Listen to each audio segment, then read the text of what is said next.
மற்றொரு அண்மைச் செய்தி. ராமநாதபுரத்தில் சாலைகளில் தேங்கிய மழைநீரால் வாகன ஓட்டிகளுக்கு ஏற்படக்கூடிய சிரமம் குறித்த அண்மை தரவுகளை பார்த்து வருகிறோம். ராமநாதபுரத்தில் பெய்து வரக்கூடிய தொடர் கனமழை காரணமாக சாலையில் தேங்கிய மழைநீரால் வாகன ஓட்டிகள் கடும் அவதியடைந்து வருகிறார்கள்.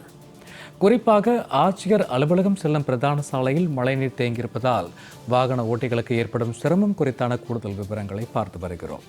இது குறித்த கூடுதல் விவரங்களோடு இணைகிறார் எமது செய்தியாளர் ரகு. வணக்கம் ரகு. ராமநாதபுரத்தில் பெய்த தொடர் மழையால் தேங்கிய மழைநீரால் வாகன ஓட்டிகளுக்கு ஏற்படக்கூடிய அவதி குறித்தான கூடுதல் விவரங்கள். கண்டிப்பா சூர்யா, ராமநாதபுரத்தில் இன்று காலை முதல் விட்டு விட்டு பலத்த மழை பெய்து வருகிறது.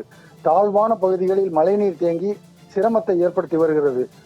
ராமநாதபுரத்தின் பிரதான சாலையான பாரதி நகர் பகுதியில் புதிய பேருந்து நிலையத்திலிருந்து மாவட்ட ஆட்சியர் அலுவலகம் செல்லும் வழியில் உள்ள பாரதி நகர் பகுதியில் கங்கா ஓட்டல் அருகே முழங்கால் அளவு மழைநீர் தேங்கியுள்ளது. ஒவ்வொரு முறை மழை பெய்யும் போதும் இதே போல முழங்கால் அளவு தண்ணீர் தேங்கி அந்த பகுதியில் கடும் சுகாதார கேட்டை ஏற்படுத்துகிறது.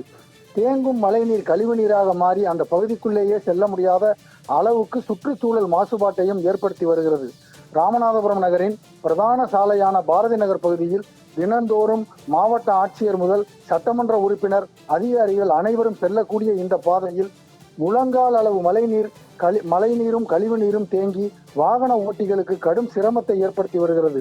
தற்போது தற்காலிகமாக மழைநீரை வெளியேற்ற வேண்டும், நிரந்தரமாக இந்த பகுதியில் மழை நீரோ கழிவு நீரோ தேங்காதபடி நடவடிக்கை எடுக்க வேண்டும் என அந்த பகுதி மக்கள் கேட்டுக்கொண்டுள்ளனர். கங்கா ஓட்டல் முன்பகுதி மட்டுமின்றி பின்பகுதியில் வசிக்கும் குடியிருப்பு வாசிகளும் கடுமையான சிரமத்திற்கு ஆளாகியுள்ளனர். அந்த பகுதியிலும் முழுமையாக மழை நீரும் கழிவு நீரும் தேங்கி வெளியேற முடியாதபடி குடியிருப்பு வாசிகளுக்கு சிரமத்தை ஏற்படுத்தியுள்ளது. எனவே மழை நீர் தேங்காதபடி நிரந்தர தீர்வு ஏற்படுத்த வேண்டும் என அந்த பகுதி மக்கள் கேட்டுக்கொண்டுள்ளனர். இவ்வாறு பிரதான சாலையில் தேங்கியுள்ள மழை நீரால் அந்த பகுதியில் செல்லும் அனைத்து வாகனங்களுமே திணறி செல்லக்கூடிய ஒரு சூழல் நிலவி வருகிறது. இதன் மூலமாக விபத்துகள் ஏற்படும் சூழலும் ஏற்பட்டுள்ளது. எனவே இந்த பிரதான சாலையில் மழைநீர் தேங்காதபடி நடவடிக்கை எடுக்க வேண்டும் என அந்த பகுதி மக்கள் கேட்டுக்கொண்டுள்ளனர். சூர்யா, ராமநாதபுரத்தினுடைய பிரதான சாலையில் தேங்கிய மழைநீரால் வாகன ஓட்டிகள் மற்றும் பொதுமக்களுக்கு ஏற்படக்கூடிய அவதி குறித்த கூடுதல் விவரங்களுக்கு நன்றி ரகு. எப்படின்னா மழை நேரத்துல எப்பயுமே இங்க ஒரு மலைக்கு தாங்காது. ஒரு மலைக்கு இந்த பாரதி நகருக்கு எல்லா தண்ணியுமே இங்கதான் நிக்கும். அதுக்கு ஒரு விடுப்பு பாலம் பிறக்கல. எனக்கு தெரிஞ்ச ஒரு 7 வருஷமாவே இங்க இந்த பிரச்சனை இருக்கு சார். சாக்கடை வரையெல்லாம் எப்படின்னா பண்ணில இருந்து எல்லாமே இங்க சேர்ந்துரும். மெயினான பகுதி சார், வண்டி போக முடியாது. இப்ப இந்த மாதிரி தண்ணி நிக்கிற நேரத்துல 2 வண்டியோ ஒரு வண்டியோ போக முடியாது. நிறைய பேர் ஸ்லிப் ஆகிலாம் விழுங்குறாங்க அந்த இடத்துல ஏன்னா போக பாதை இல்ல. அதை தாண்டினா எங்களுக்குள்ள சாக்கடை கிடக்கும். ஆனா யாருமே எதையுமே கண்டுக்கிறது இல்ல. நாங்களும் சொல்லி பாத்துட்டோம் சார். வருவாங்க, தோண்டுவாங்க, போயிடுறாங்க. இதான் சார் கவர்மெண்ட் எங்களுக்கு பண்றாங்க. பாரதி மெயினான ஏரியா பாரதி இது இருந்த வழியா கலெக்டர் ஜாஸ்தா எல்லாரும் போறாங்க. மழை காலத்துக்கு இவ்வளவு தண்ணி இருக்கு, யாரும் கண்டுக்க மாட்டேங்கிறாங்க. கடை வச்சு முட்டளவு தண்ணி இருக்கு, யாரும் கண்டுக்கல.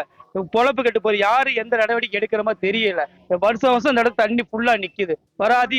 ஆமா வளைஞ்சா வந்துருது. அதிகாரி ஃபுல்லா வந்து என்ன சொன்னா ஒரு போட்டாவை தான் எடுத்துட்டு போறாங்க.